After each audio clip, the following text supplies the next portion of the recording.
La reforma fiscal 2014. Decreto de beneficios para la frontera. La formalidad de las empresas es una tarea La pendiente economía para americana lograrlo. avanza La ligeramente. proveeduría maquiladora sigue siendo el La gran concentración de pendiente poder de mexicano. mercado en México La es alta. transparencia gubernamental continúa siendo México el está talón de listo Aquiles para producir mexicano. altos volúmenes Las de leyes hidrocarburos. antilavado. Solo Negocios Radio, las mejores entrevistas y análisis para lograr una toma de decisiones adecuada. Contáctenos. Correo electrónico. Correo @solonegocios.mx. Página de internet. www.solonegocios.mx. Facebook. www.facebook.com/solonegociosmx. Twitter. @solonegocios. Y recuerde, no es nada personal, son solo negocios.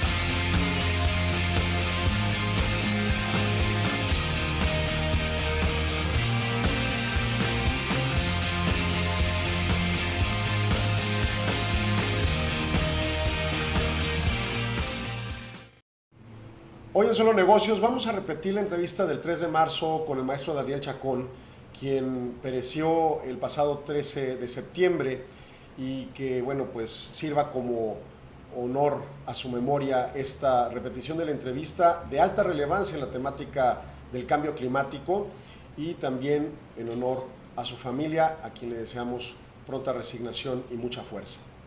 Adelante. Hola, ¿cómo está? Mi nombre es Alejandro Sandoval, los saludo con mucho gusto en este programa de Solo Negocios Radio, transmitiendo a través de 1300 de amplitud modulada, al igual que por internet en nuestras noticias Radio Mexicana 1300 o los portales diversos de Solo Negocios. Esto es Solo Negocios Radio y seguimos con la temática de energía. Sin embargo, el día de hoy vamos a iniciar una entrevista que tiene más que ver con la cuestión del cambio climático que se considera y en su caso con ello permitir, bueno, pues comprender esta temática a más profundidad y como de origen incluso de algunos temas que han ocurrido alrededor de el contexto de la energía, sobre todo acá en la frontera norte, pero que viene también temas con respecto a esta nueva ley de industria eléctrica. Les presento al maestro Daniel Chacón.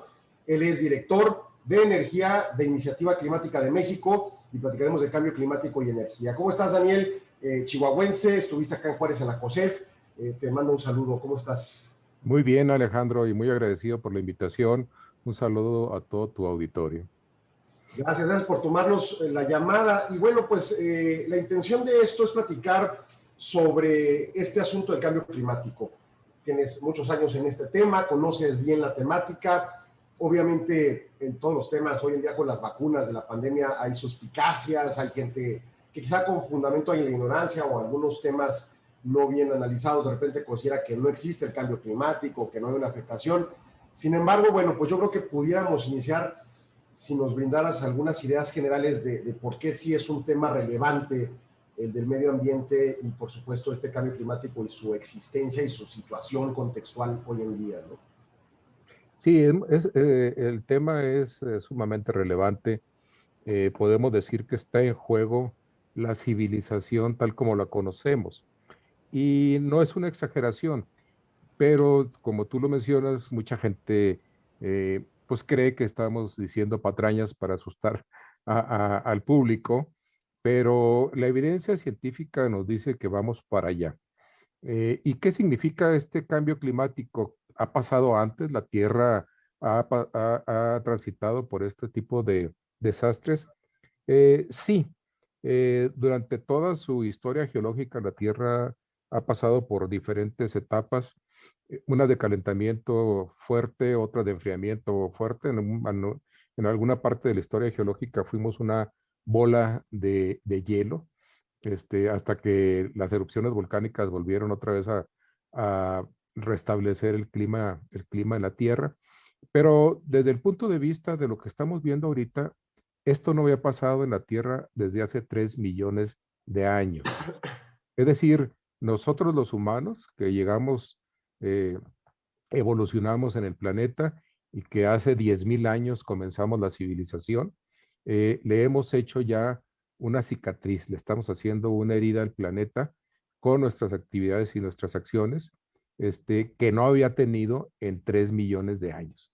Bueno, ¿y por qué es esto? O sea, ¿cómo es que aquella banda de hombres primitivos se convirtió en una plaga para el planeta? Pues por algo muy sencillo que no sabíamos con certeza, o que no interiorizamos con certeza hasta hace relativamente poco tiempo. Pero ya desde 1800, varios químicos en el mundo se pusieron a ver, bueno, ¿por qué la Tierra tiene esta temperatura? ¿Por qué en buena medida es tan agradable vivir en este planeta? A excepción de los lugares de clima muy, muy extremoso, como los polos, por ejemplo, pero el resto del planeta es un lugar vivible para los humanos. ¿Por qué? Y entonces, pues lo que primero que piensa uno es, recibimos los rayos del sol, eso proporciona calorcito, pero cuando se va el sol, pues se pone frío. Lo podemos experimentar en las regiones desérticas. Juárez está en una región desértica. Si ustedes van a Samalayuca y pasan la noche ahí en las dunas de Samalayuca, podrán sentir el frío de la noche. Entonces dijeron, ¿por qué se siente tibio y luego hay un frío? Pero no es tampoco extremo. El frío de los desiertos es un frío que se puede soportar bien. Bueno, empezaron a hacer experimentos con gases y dijeron, debe ser el oxígeno de la atmósfera. A ver, vamos a tomar una muestra de oxígeno, vamos a ver qué pasa si dirigimos un rayo de calor, luz, infrarroja, lo que sea, a través de ese oxígeno y vemos si le subimos y le bajamos el oxígeno, qué pasa con la temperatura de este experimento, simulando la atmósfera terrestre. Pues vieron que subiendo y bajando el oxígeno no pasaba nada. Dijeron, ¿qué otro gas forma la atmósfera? Pues el nitrógeno. A ver, vamos a ponerle, subirle, bajarle, no pasa nada. El oxígeno es 21%, el nitrógeno es 79%. Dijeron, ¿qué otros gases hay? Pues hay unas cantidades pequeñas de otros gases como el argón, el neón, el criptón, y entonces ninguno de esos hizo efecto, pero quedaba uno que había que experimentar, un gas con una concentración muy pequeña, CO2. Se pusieron a ver qué pasaba si le subían y le bajaban al CO2 y oh sorpresa, ¿sí? Pequeñas variaciones en el contenido de CO2 en ese tubo simulando la atmósfera, ese tubo de aire, hacían que subiera y bajara la temperatura ahí adentro. Era el catalizador entonces. Fíjate que tiene una característica muy interesante. El CO2, la molécula del CO2, es transparente y deja pasar la luz que viene del sol en una longitud de onda y es la radiación infrarroja que es componente de la luz que recibimos del sol. En una cierta longitud de onda pasa perfectamente bien. Pero luego cuando pega en la Tierra y calienta la superficie de la Tierra, la superficie del agua, ese calentamiento también genera radiación saliente. Cualquier sólido gas que recibe energía y se calienta se convierte en un emisor. Lo vemos muy fácilmente en los calorones que hace nuestra Tierra cuando tú pasas por una pared a la que le pegó el sol toda la tarde, ¿sí? Tú pasas en la noche y esa pared sigue irradiando calor. Ese es el calor que la Tierra regresa al espacio.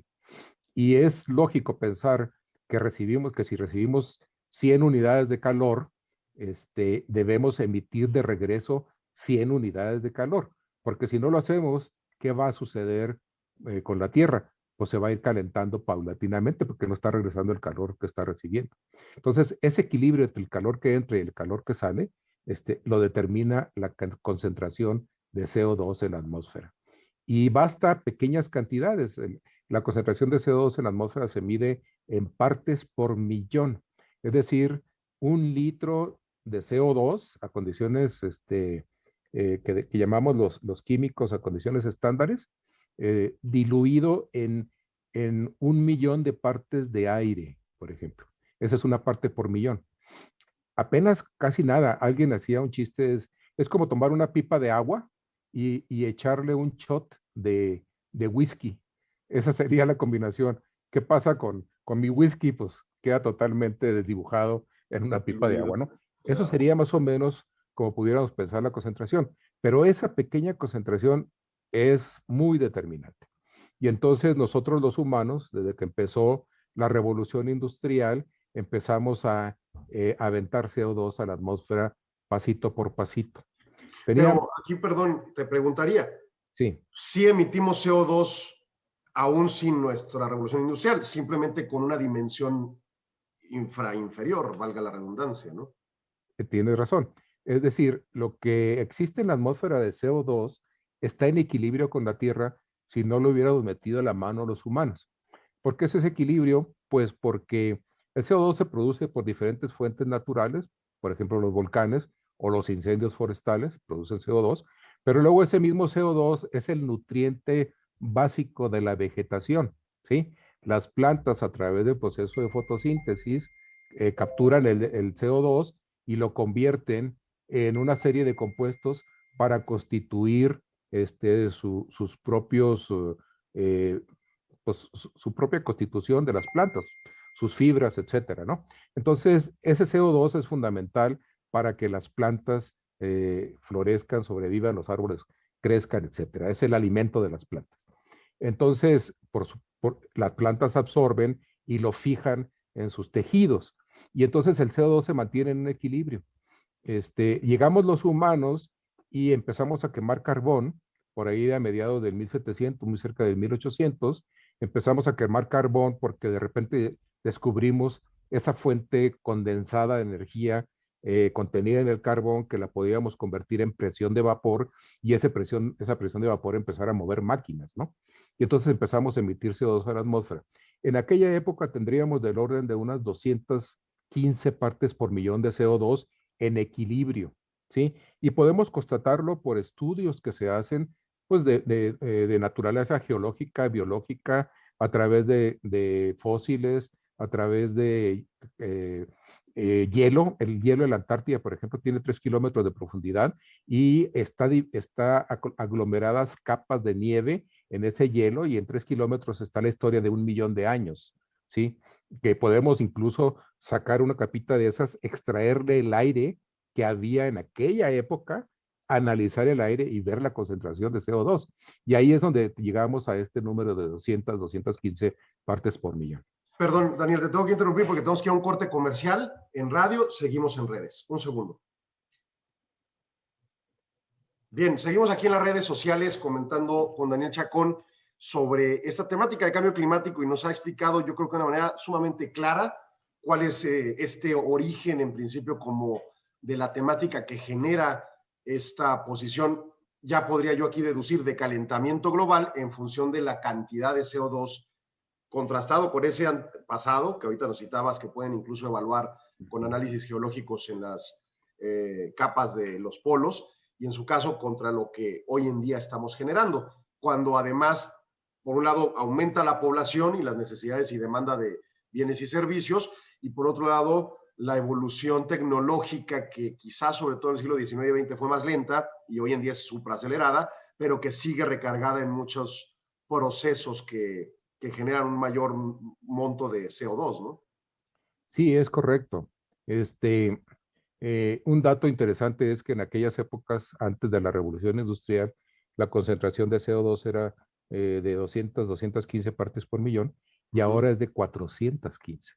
Es decir, nosotros le doblamos el contenido de CO2 en la atmósfera. Si analizamos toda la evidencia geológica, en los últimos 3 millones de años, no ha habido nunca una concentración de 415 partes por millón. Es inédito.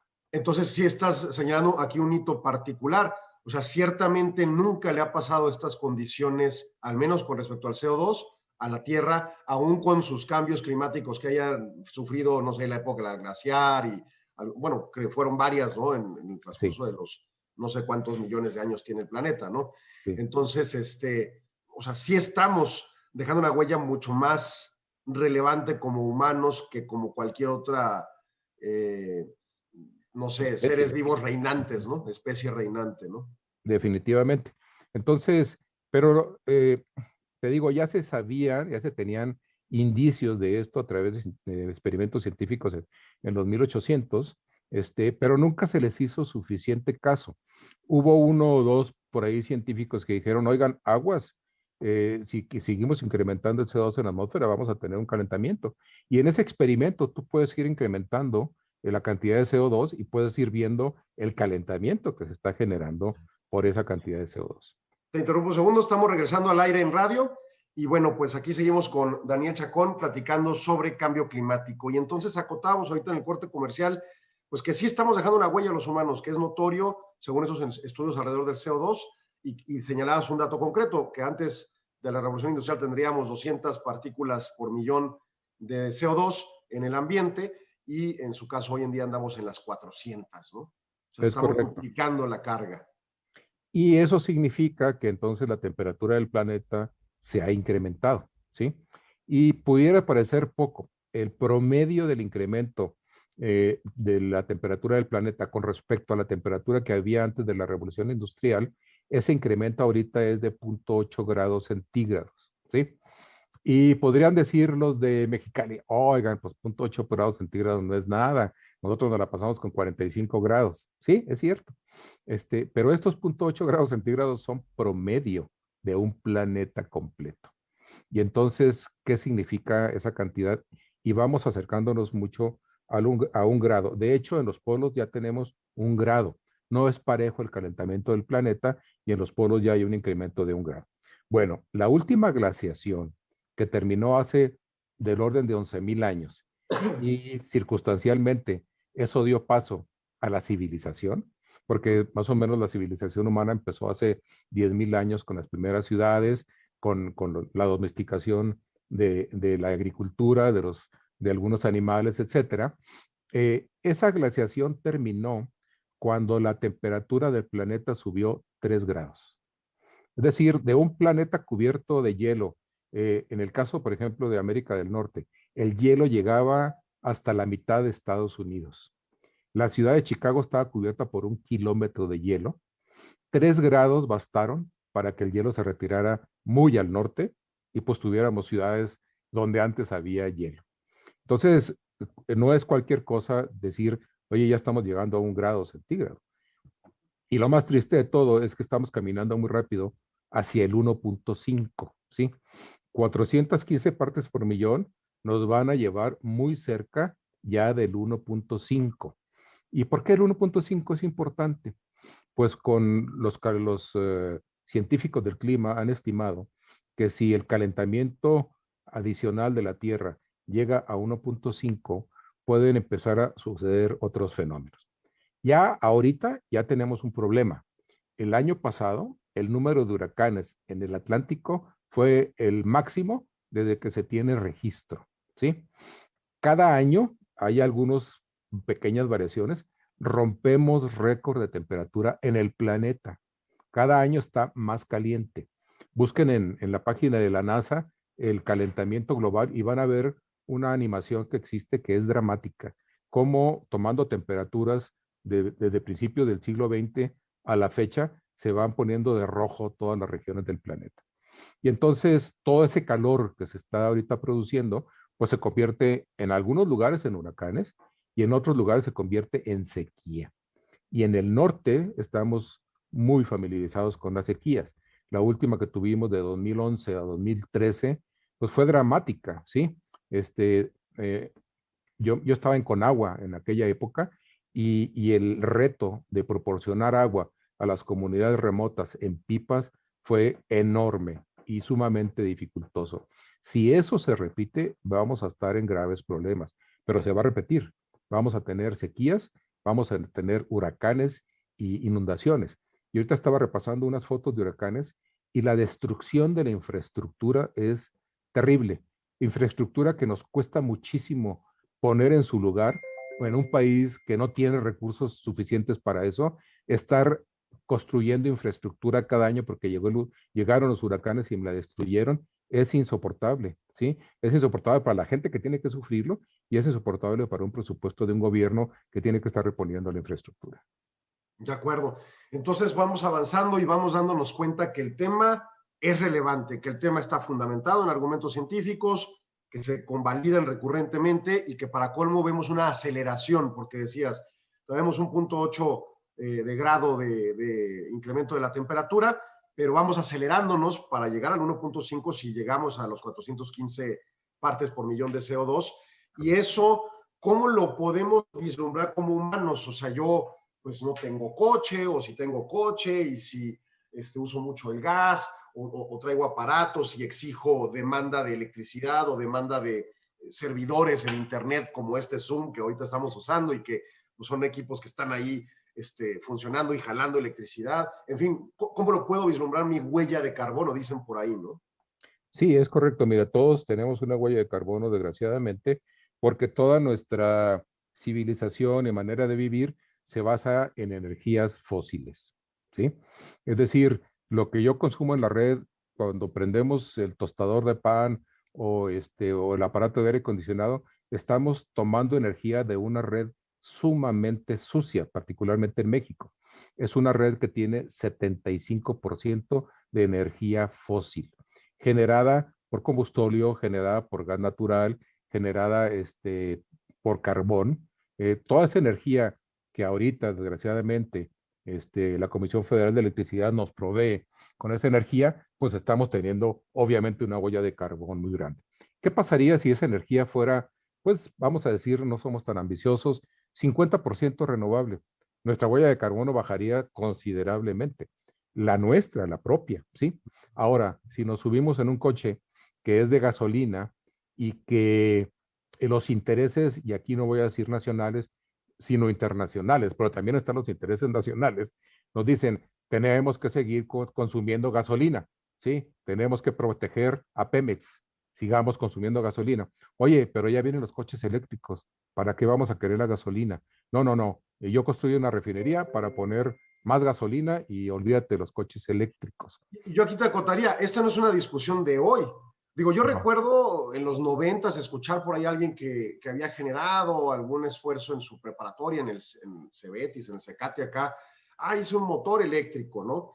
Y luego, pues sí, pero no evoluciona la discusión por los grandes intereses de las automotrices y de las petroleras. Desde entonces está esa discusión. En el 2009 creo que el gobierno de Felipe Calderón plantea, vamos a construir una refinería. Al parecer nomás hicieron una barda, pero el punto es que desde entonces ya no necesitábamos estar entrando en ese negocio, ¿no? Podíamos haber evolucionado más acelerado a estos aspectos renovables desde entonces. Tienes toda la razón. Durante el sexenio de Felipe Calderón se habló mucho de cambio climático, hubo un gran liderazgo, pues de palabra, en los hechos no pasó nada, ¿sí? CFE sigue siendo la misma, Pemex siguió siendo el mismo. Viene el sexenio ¿cómo se llama?, de Peña Nieto, ahí se hace la reforma energética y empieza a asomarse el tema de las renovables, pero de todos modos existieron grandes intereses, particularmente con respecto a gas natural, ¿sí? Entonces, sí hubo un empuje, pero hubo barreras para un desarrollo pleno y desgraciadamente viene esta nueva administración y manda totalmente todo para atrás y regresamos a los tiempos de Felipe Calderón y más atrás. Entonces, la cuestión de mi huella de carbono depende mucho de lo que hagan las políticas públicas y el gobierno y de que seamos un país vulnerable a los grandes intereses, llámense económicos, pero llámense también ideológicos, llámense gremiales, de sindicatos, etcétera, de mucha naturaleza, que no nos dejan avanzar hacia una descarbonización de la economía, ¿sí? Afortunadamente, y alguien me preguntaba ayer, sí, es que las renovables son un gran negocio. Le digo, bendito sea Dios que soy negocio. Si no fuera negocio, ya estábamos fritos, ¿sí? ¿Quién va a meter todavía con tantas barreras dinero a algo que no es negocio? Tengo en la memoria porque estuve un poco involucrado con la comercialización de energías mezcladas en comercializadora, no distribuidora, y más o menos la inversión de un parque industrial es como de $100 millones. O sea, no es vamos a ponerlo mañana, ¿no? Es algo bastante planeado. Vamos, las maquilas más grandes de Juárez, Electrolux, creo que la última que creció, su inversión fue como de $150 millones. O sea, no es un chistecito, son inversiones muy, muy delicadas y muy fuertes, ¿no? Sí. Y te digo, lo bueno fue que yo siento que llegó probablemente esta coincidencia tarde. Ojalá hubiera pasado antes de 2000, pero en el 2000 empieza esta revolución energética en Alemania. Los alemanes se asustaron de lo que pasó en Chernobyl y en Fukushima y dijeron, aquí tenemos como 15 plantas nucleares, somos un país territorialmente muy pequeño, habitamos más de 80 millones de alemanes, ¿a dónde vamos a irnos si una de estas plantas empieza a tener estos problemas que se vieron ahí? Entonces dijeron, tenemos que sacar las nucleares. Pero ¿cuál es la alternativa? ¿El carbón? No, pues no es alternativa. Tenemos también una generación muy grande basada en carbón, pero seguir creciendo eso más todavía para sustituir a las renovables no es alternativa. perdón, sustituir a las nucleares no es alternativa. Entonces empezaron a pensar en las renovables. Cuando Alemania emite su ley de cambio de transición energética en el año 2000, ¿sí? Un panel solar, y se miden por capacidades, un watt de panel solar costaba, yo creo que cerca de $10 el watt, ¿sí? Entonces, la inversión que hicieron los alemanes con un costo tan alto, se la reconozco como el gran sacrificio económico que nos dio origen a todo lo que tenemos ahorita. ¿Por qué? Porque hoy un watt de panel solar cuesta 25 centavos de dólar. Es decir, bajó de $10 a 25 centavos gracias al desarrollo del mercado que iniciaron los alemanes y que después continuaron y continúan los chinos, ¿sí? Hasta son estos grandes hitos, ¿no? Lo quiero comparar así rapidísimo antes de irme al corte. Por ejemplo, Facebook hoy en día traemos mucho tema con la privacidad y con el WhatsApp y estos temas, pero la publicidad ha bajado su costo de manera magnánima gracias a las redes sociales y cómo operan. Y hoy en día mi negocio pequeño puede tener un acceso directo al mercado que realmente me interesa llegar gracias a esas inversiones o esas ideas o esas cosas que, como en el caso que citas, en Alemania le meten a la inversión y dicen, y abre un mercado completo como es el de renovables hoy en día, ¿no? Es correcto. Y entonces esta revolución que empieza en el 2000, pues nosotros todavía estábamos ahí papando moscas en el año 2000. Por ahí, por del año 2003, a alguien se le ocurrió, oigan, ¿ya vieron lo que está pasando en Alemania, en el Congreso? Vamos a sacar una ley. Ahí estuvieron peloteando una ley de energías renovables hasta el 2008. Finalmente saca una ley del 2008 que no sirvió para nada. No tenía dientes, no tenía absolutamente manera de concretarse. Déjame, voy a corte y regresamos. Bien, aquí seguimos en redes sociales. Esa es la clásica también de nuestra capacidad legislativa, ¿no? Hacemos unas leyes que pues nada más son de buena voluntad, el mismo tercero constitucional que habla de la educación gratuita y pues no es gratis, y creo que es el cuarto, la vivienda digna, y pues hay muchas casas construidas en este país que no tienen nada de digno, ¿no? Y así nos vamos ahora pues con la de medio ambiente. ¿Cómo se llamó esa ley o cómo era su... La ley de transición energética la ley de energías limpias, renovables y financiamiento para la transición energética. Es un nombre larguísimo. Nosotros siempre le decíamos la LAERFTE. Bueno, esas son las siglas, ¿no? Y la LAERFTE fue emitida en 2008. Fíjate, fue una propuesta del Partido Verde y del PRI. Y juntaron dos propuestas de ley. La de energías renovables, la parte de energías renovables, con una ley de financiamiento de la transición. Pero una ley chiquita, de 30 a 35 artículos, ¿sí? Que cuando juntaron esas dos propuestas, y por cierto, la ley de financiamiento la propuso el senador Labastida en su momento. Bueno, se juntaron las dos leyes, salió esta ley que se emitió en 2008 durante el sexenio de Calderón. Yo, como estudiante de una maestría del TEC de Monterrey, me puse a analizarla, hice un análisis más o menos profundo de la ley. Y entonces, y la ley esta definía lo que son energías renovables con una definición muy buena, y luego definía también unas metas. Decía, pues ojalá, casi decía así, por su santa voluntad podamos alcanzar un 35% de energías renovables para el año 2024. ¿Sí? Ahí ya habían metas mundiales, ¿sí? Con ONU. Bueno, ya, imagínate, en 2008 ya habían pasado 8 años de la revolución de energías renovables en Alemania. Otros países siguieron el ejemplo y empezaron a poner metas, porque es fundamental que cambiemos la matriz energética para tener una esperanza de detener el cambio climático. Ahí hay dos grandes contribuyentes en el mundo. La generación de electricidad, que se hace con carbón, gas natural, petróleo, en nuestro caso combustóleo, todavía peor, y el transporte. Esas dos actividades humanas suman más del 50% a nivel global de las emisiones de dióxido de carbono. Perdón, me estamos regresando al aire, me gustaría que reiteraras ese punto, ¿no? Hablábamos de esta ley que queda en 2008, sin muchos dientes, pero que viene a otros países desde Alemania en 2000, evolucionando en esta temática. Y aquí haces este acotamiento. Los dos principales pues no sé si sea usuarios de energía o en cosas que usan energía, o incluso citarlo como que generan una huella de carbón, es Sí. la generación de energía eléctrica. Y el transporte. Adelante. Entonces, todo el uso de gasolinas en el transporte privado, público, etcétera, de todas las modalidades, es el otro contribuyente. ¿Sí? Entonces, tenemos estos dos contribuyentes. Si logramos bajarle a esos dos, habremos hecho un paso adelante súper fundamental. Las otras generadoras de gases de efecto invernadero, pues son la industria del petróleo y del gas, ¿sí? Por sí mismas. Y me tocó estar en plataformas marinas en mis años mozos, trabajando en el diseño de plataformas y ver las cantidades que se quemaban en la atmósfera de gas, produciendo CO2 como locos. Y la otra es la industria. La industria tiene procesos bastante que requieren mucha energía, pero no llegan a igualar estas dos actividades, oil and gas y la industria, no llegan a igualar la gran cantidad de CO2 que se producen por transporte y por generación eléctrica.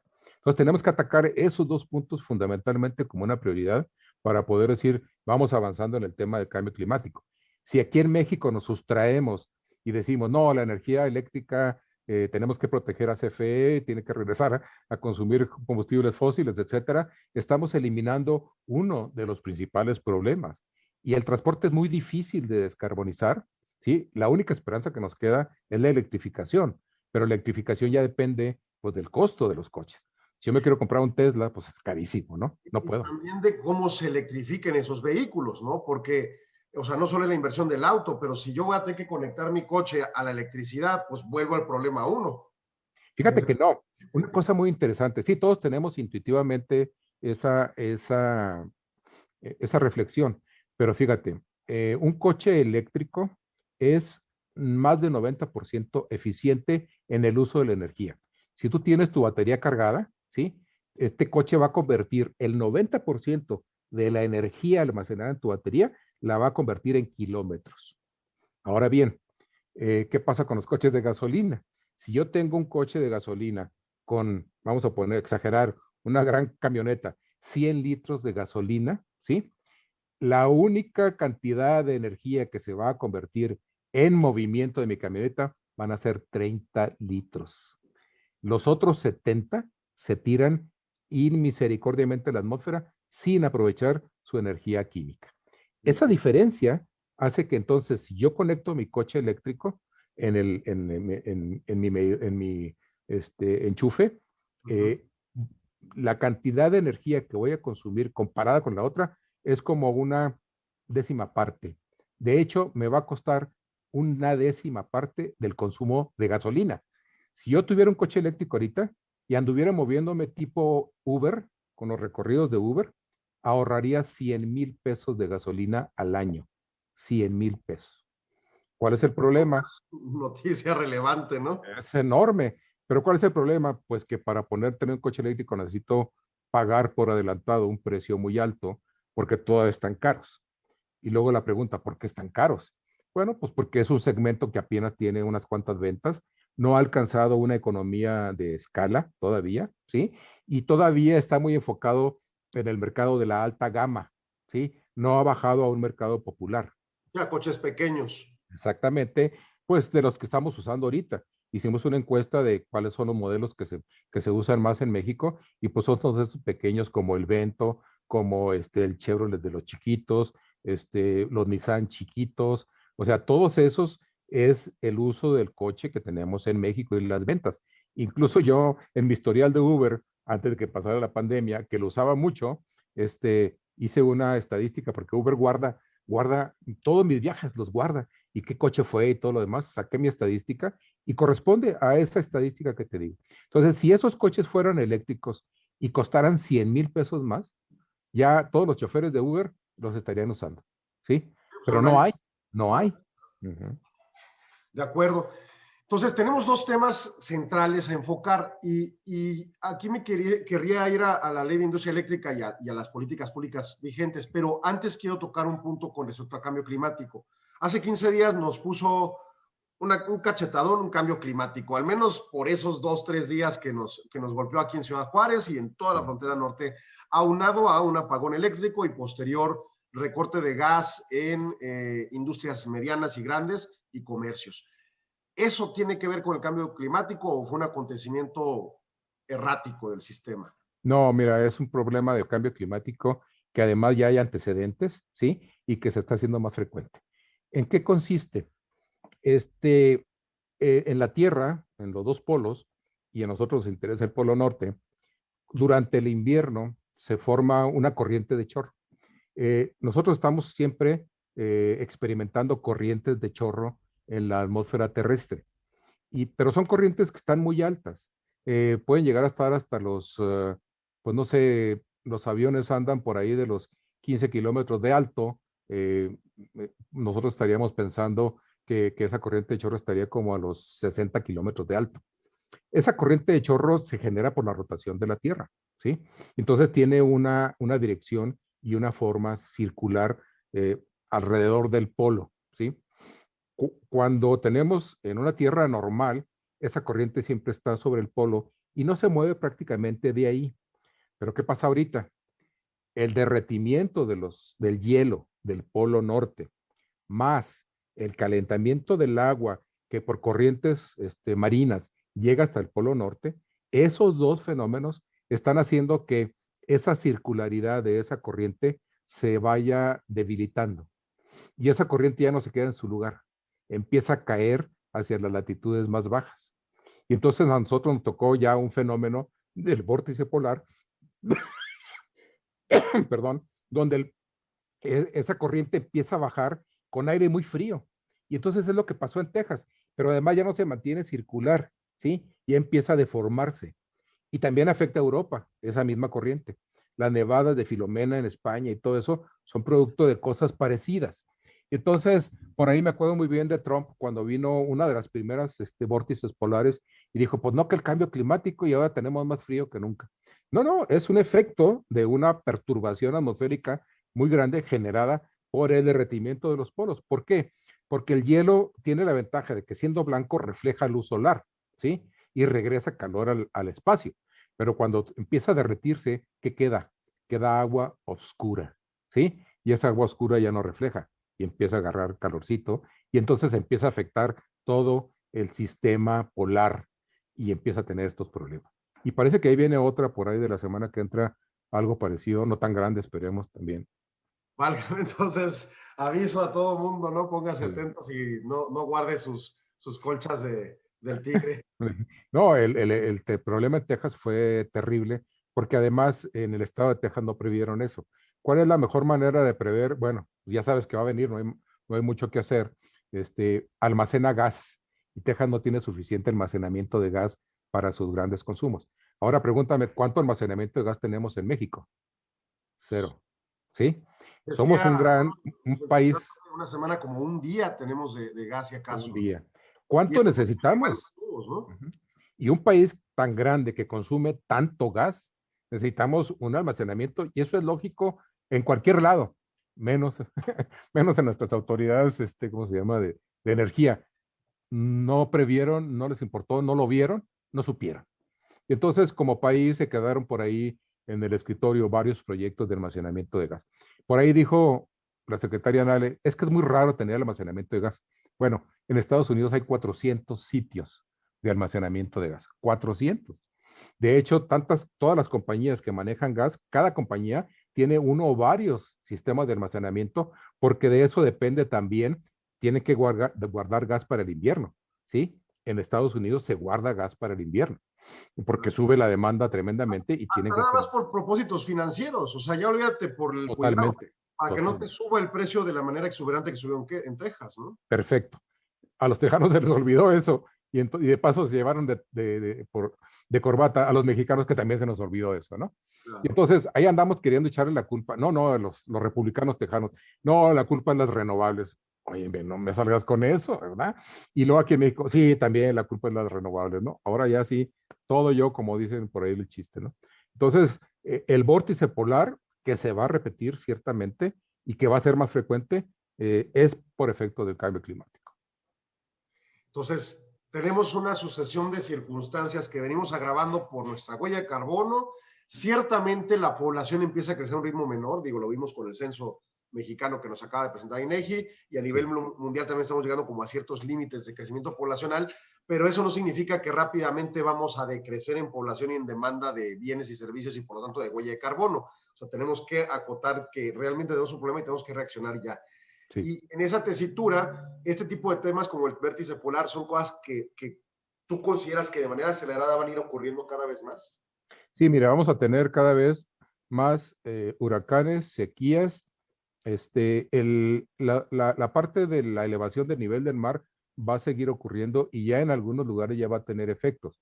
A nosotros todavía no nos toca eso, pero por ejemplo Miami, que está asentada sobre un terreno poroso, un terreno kárstico, a Miami ya ahorita el nivel del mar está causando problemas en calles y en vecindarios, ¿sí? Y eso que apenas ha subido unos milímetros. Cuando vienen las tormentas, pues por efecto de la propia tormenta sube el nivel del mar y entonces las inundaciones son peores y tremendas. Entonces, ahí ya empieza a haber problemas en ciudades. Si alguien está pensando comprar departamentos en Miami, yo no puedo, pues que cheque bien cómo están las líneas de inundación ahí, ¿no? Entonces, sí, estamos viendo ya un problema que cada vez va a ser más grande y déjame decirte otro que viene, que son las ondas de calor. Ondas de calor que son terribles porque matan gente. Sí, sí, digo, mínimo te genera una afectación a la salud. Yo lo he visto en Hermosillo incluso, que es una zona muy, muy cálida. Es algo muy común escuchar los golpes de calor, ¿no? Exacto. Tiene que ver con estos temas, ¿no? Y aquí en Juárez lo sufrimos en el verano cada vez más fuerte, ¿no? Entonces, en fin, tengo que ir al último corte comercial, Daniel, pero vamos a ir aquí en redes, ¿eh? De acuerdo. Volvemos. Bien, contextualizando, entonces, mientras estamos en el corte, Daniel, pues entonces estamos en un contexto que nosotros ocasionamos, nosotros estructuramos estas condiciones. Sí. Y me gustaría terminar el programa con dos temas. Uno, quizá todavía con el cierre de cambio climático, he escuchado a veces que estamos muy cerca de un umbral de ya no retorno. Sí. De que podemos llegar a un punto en el que ya no haya cómo hacer reversible esto y quizá está más cerca de lo que pensamos en tiempo. Y el otro, pues ya irnos a las políticas públicas y plantear por qué está mal esta ley de industria eléctrica como parte de los dos problemas que tendríamos que atender para disminuir la problemática de cambio climático, que es el de energía eléctrica, ¿no? Es a donde me gustaría focalizar los puntos. Vamos a regresar como en un minuto al espacio de radio. Sí, fíjate que lo que sucede en esta administración es que no ven la interrelación entre los diferentes fenómenos y diferentes políticas públicas, ¿sí? Entonces se piensa, quiero proteger a CFE, ese es el mantra que traemos ahorita, hay que proteger a la CFE. Y dice uno, pues ¿de qué la tengo que proteger? CFE tiene 100,000 empleados, se jubilan a los 55 años, ¿sí? Se jubilan con su sueldo completo, tienen incrementos de sueldo como los empleados activos. ¿Qué privilegios tiene todo el sector obrero en México parecidos a eso? Absolutamente nada, ¿no? Las pensiones del IMSS son de hambre, etcétera. Entonces, ¿de qué le protejo a CFE? Tiene una función muy importante que es la transmisión y la distribución y gana dinero con eso. De hecho, gana mucho dinero, pero quiere meterse en generación donde no tiene con qué participar y donde perdería dinero por su ineficiencia, ¿sí? Entonces, este afán de proteger a la CFE, yo lo digo así, casi poner a la CFE al mismo nivel de veneración que la Virgen de Guadalupe, nomás por pura fe, sin explicaciones racionales, pues está cañón, ¿no? Eso es una de las cosas que sacan de onda. Por supuesto. Ahí estamos regresando al aire, Daniel. Bien, volvemos al último segmento de Solo Negocios, platicando con Daniel Chacón sobre esta temática del cambio climático. Y antes de irnos a analizar el tema de la ley de industria eléctrica, quiero preguntarte, ¿no? He escuchado varias veces de diversas fuentes científicas o difusores de ciencia hablar de que estamos cerca de un umbral de no retorno en esta temática del cambio climático. ¿Es cierto? ¿Cómo lo ven ustedes? ¿Qué tan cerca estamos de ello? Estamos a 6 años. Yo creo que ya no hay duda, ya no hay tiempo. La temperatura de 1.5 grados, si seguimos haciendo las cosas exactamente igual que ahorita, la vamos a alcanzar en un poquito más de 6 años. ¿Qué significa 1.5? El riesgo de que empecemos a emitir metano. Ah, caray, ¿eso de dónde se emite? Bueno, resulta que todo la parte de la tundra siberiana y de la tundra canadiense, que están alrededor del polo, tienen una capa que se llama permafrost. Y en esa capa de permafrost, que es un hielo permanente, que no se derrite en invierno porque está cubierto con varios metros de tierra que le sirven de aislamiento, en esa capa hay muchísima materia orgánica que una vez que esa capa se derrite, empieza a emitir CO2 por pudrición, CO2 y metano. ¿Cuánto es eso? Bueno, es 2 veces lo que ya tenemos en la atmósfera de CO2. Es decir, si se derritiera todo el permafrost, tendríamos 3 veces la cantidad original de CO2. Es terrible. 1200. Sí. Entonces, ¿qué está pasando con el permafrost? Se está derritiendo. ¿Sí? Ahorita en Siberia están apareciendo unos hoyos inmensos de 50 metros de diámetro, perfectamente circulares, con una explosión. Se generaron con una explosión. ¿De dónde viene esa explosión? ¿De qué explosivos? El metano, ¿sí? Que estaba inmovilizado en el permafrost, ahora ya está libre. Hay muchos lagos en Siberia que ya están burbujeando. Tú le mientas un cerillo y se prende, ¿sí? El metano es 20 veces más, tiene la retención de calor 20 veces superior a la del CO2, ¿sí? Y entonces estamos en un grave aprieto si el permafrost empieza a derretirse, que ya está sucediendo. Con 1.5 grados, seguro que empieza. En el fondo del mar también hay grandes depósitos congelados de metano. Igual, cantidades estratosféricas. Con la temperatura del océano subiendo, esa cantidad de CO2 va a empezar a emitirse también. Entonces, esos son los puntos de no retorno que se están hablando ahorita en la literatura. Si llegamos a ese punto, va a estar cañón hacer cualquier medida de remediación al asunto, ¿sí? Porque quitar esas cantidades tan enormes de gases de efecto invernadero de la atmósfera es imposible con lo que tenemos ahorita. Entonces, sí es muy delicado eso. Hay otros puntos de no retorno, como el lado del congelamiento de casquetes solares, etcétera. Entonces, es muy preocupante lo que tú mencionas y vamos para allá y parece ser que cuando menos a los políticos no saben y no les interesa.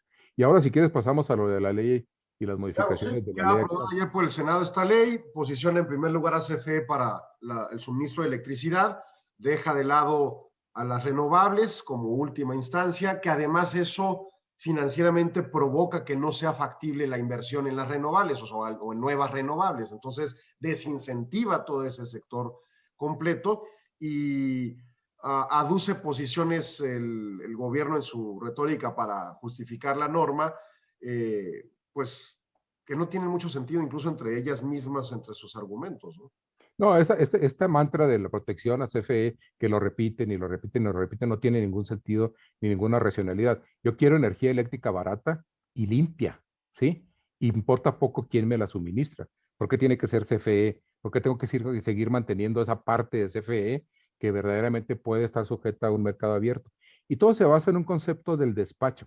Se habla mucho del despacho. ¿Qué es el despacho? Pues es de todos los días el Centro Nacional de Control de Energía recibe ofertas de los productores de energía. Yo te puedo suministrar 100 megawatts a $20 el megawatt. Dicen los renovables, ¿sí? Dicen los fósiles. Yo te puedo suministrar 100 megawatts, ¿sí? Pero a $60 el megawatt. Y entonces, simplemente por la diferencia de precios, el SENACE escoge las más baratas, que no son suficientes para toda la demanda. Entonces, escoge las más baratas y luego tiene que empezar a escoger las que siguen de baratas. Casualmente, las energías renovables, por toda la evolución, son las más baratas ahorita, y casualmente las fósiles que tienen que pagar el recibo de luz, perdón, el recibo de gas o el recibo de combustóleo cada mes, carísimo, tienen un precio más alto. ¿Quién es el poseedor de las plantas fósiles? CFE. ¿Qué tipo de plantas tiene fósiles? Muy viejas. ¿Qué quema para producir esa electricidad? Combustóleo con entre 4 y 5% de azufre, que una vez quemado se convierte en un veneno en la atmósfera. Entonces, pues es lógico que entren primero las renovables hasta donde den, ¿sí? Porque no son suficientes. Andamos hablando de un 7-8% apenas de solar y eólico, ¿sí? Y luego después entran las hidros. Las hidros también tienen su costo, no son baratas y son más caras que las renovables, un piquito, pero más caras. Pero tampoco son suficientes, es apenas un 10 a un 13% del requerimiento. Entonces, si ya tuvieras 20% de hidros, solar y eólico, la nuclear entra porque entra siempre, esa no tiene discusión, porque no puede estar variando y además no produce dióxido de carbono. Tiene grandes riesgos, pero no produce dióxido de carbono. Entonces entra nuclear, entra solar, entra eólica, entra hidráulica. No se completa. Y entonces empiezan a entrar las fósiles. Y las más baratas de las fósiles son las de gas de ciclo combinado, pero no las de CFE, las de los productores independientes de energía. Las eficiencias del sector privado frente por las ineficiencias, exactamente. Y entonces, ¿qué quieren hacer ahora? Oye, no, ¿sabes qué? A la mala, primero meto hidráulica de CFE y luego meto todas las térmicas contaminantes y caras y al último meto las renovables. ¿Por qué? Porque se me antoja. Oye, pero va a salir más caro, ¿qué le hace? Ahora, ellos dicen que es más barato, no. Que son caras, y luego también señalan que, por ejemplo, que las renovables no pagan la transmisión. Esa es una gran falacia. Tú revisa tu recibo de luz y tiene desglosados los conceptos. Uno de los conceptos es generación, ¿sí? El otro concepto es transmisión y el otro concepto es distribución. ¿Quién paga finalmente la transmisión? Nosotros, ¿sí? Nosotros pagamos todos los conceptos de la luz, todos. Y entonces los privados, ¿qué es lo que hacen? Pues ellos entran en el renglón de generación, ¿sí? ¿Quién cobra por la transmisión y a quién le pagamos la transmisión? A CFE, ¿sí? Entonces ellos dicen, no, es que generan sin pagar transmisión. Pues su negocio es generar, no transmitir, porque además la transmisión es obligación de CFE, que cobra por ello y donde le fue muy bien en las finanzas, ¿sí? Se podía quedar, sí, le fue muy bien. ¿Dónde pierde CFE? Pues en la parte contractual, en la parte de los pasivos laborales y en la parte de generación, porque tiene plantas viejas, ineficientes, caras y contaminantes. Entonces, es una falacia de que no pagan la transmisión. Ahora bien, hay que distinguir dos momentos, antes de la reforma y después de la reforma. Y antes de la reforma hubo un segmento de generación, ¿sí? Que se llaman autoabastos, antes de la reforma, ¿sí? Y las empresas hacían su propia energía y la transmitían a sus centros de consumo, ¿sí? Oxxos, por ejemplo, ¿no? Entonces, ellas generaban la energía, la transmitían al centro de consumo. ¿Qué necesita para que llegue la energía al centro de consumo? Transmisión. Ok, ¿cuánto vamos a pagar de transmisión? Se dijo en los 90s. Ah, pues mira, vas a pagar tanto. Y se hizo un acuerdo y un estudio de cuánto había que pagar y eso es lo que están pagando. Pero eso fue antes de la transición energética y antes de las renovables. Hay unos cuantos proyectos de eso que son renovables, los primeros muy caros, ¿sí? Después de la reforma, que entraron las renovables con las subastas, se acabó eso, cero, ¿sí? No, se acabaron las nuevas, se quedaron las viejas por derechos adquiridos, y ahí están. Pero entonces revuelven estos dos momentos diferentes y dicen, es que las renovables no pagan la transmisión. Oye, son momentos diferentes, son leyes diferentes, son totalmente diferentes. Las nuevas renovables, que son las que están combatiendo ahorita, no tienen por qué pagar transmisión porque lo único que se les compra es la generación. Excelente.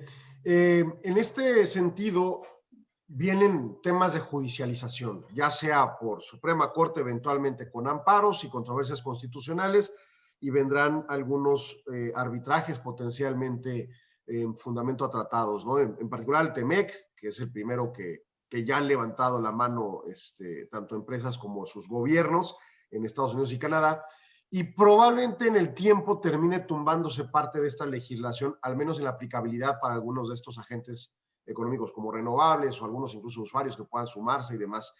Sin embargo, sí queda un daño planteado en función del tipo de políticas públicas contrarias a la ciencia, ya no a los beneficios financieros que eventualmente podamos tener los mexicanos, porque ciertamente me dicen, te va a salir más barato la electricidad o la luz, no va a subir en términos reales la electricidad, ¿no? Eso lo han presumido alrededor de la comercialización de esta nueva legislación. o la publicación. Pero ciertamente sí plantean un punto, bueno, ocultan más bien un punto. ¿De dónde va a salir la diferencia del costo y el precio si me lo vas a dejar más barato? Pues de subsidios que vienen de mis definitivamente, costo, definitivamente. al final viene de nosotros. Daniel, me quedan un par de minutos. ¿Nos podrías dar puntos conclusivos de tu consideración alrededor de todo este contexto de temas que hemos tratado? Sí, mira, la motivación principal de la transición energética no es una nueva moda, no es una nueva tecnología que quiero adquirir como cuando compro un teléfono celular muy, muy fancy, ¿no? Esta necesidad de transición obedece a un acto de supervivencia de la civilización, ¿sí? Entonces tenemos a fuerzas que ir a la transición energética. Ya deberíamos de dejar de quemar combustibles fósiles ahora. Nos queda muy poco tiempo para llegar a los 1.5 grados. Se dice aquí que en el país nosotros contribuimos con muy poquito. Bueno, sí, probablemente 1.4, 1.5%, ¿sí? Pero, ¿qué pasa si los países grandotes están haciendo su esfuerzo y no completan? ¿A quién le va a quedar la responsabilidad de completar lo que tenemos que quitar? Porque si no completamos, llegamos a 1.5, tarde que temprano. A todos los países que sí dicen, es que yo produzco muy poquito. Si todos dijeran lo que está diciendo México, estábamos fritos, ¿sí? México se está comportando como un país paria en el concierto de las naciones y está haciendo caso omiso de su obligación de también mitigar cambio climático en proporción a lo que emite, sin traer pretextos de que yo emito muy poquito, al cabo yo soy pobrecito, etcétera. Si todos los países en esas condiciones dijeran lo mismo, estábamos fritos en el planeta. Daniel Chacón, te agradezco muchísimo tu tiempo, una extraordinaria plática, te lo agradezco en serio. Y bueno, pues te molestaré más adelante porque se me vienen temas, hablaste de Conagua, el tema de agua acá en Chihuahua es sumamente sensible y vienen más problemas y vienen más sequías. Y el tema de transporte, aquí traemos el tema del BRT, muchos opositores en una perspectiva de comodidad de su vehículo, a cambio de un transporte que pudiera eficientar eventualmente, pero tenemos una cultura del vehículo y otros temas que devienen, ¿no? Entonces, por ahí te molestaré más adelante para ello. Muchas gracias. A tus órdenes, Alex, y gracias a ti por la oportunidad de platicar. Muchas gracias, Daniel. Nos vamos, nos escuchamos mañana en punto de las 4 de la tarde aquí en Solo Negocios Radio con UTEC y el viernes seguimos con tema de energía. Que tenga muy buenas tardes.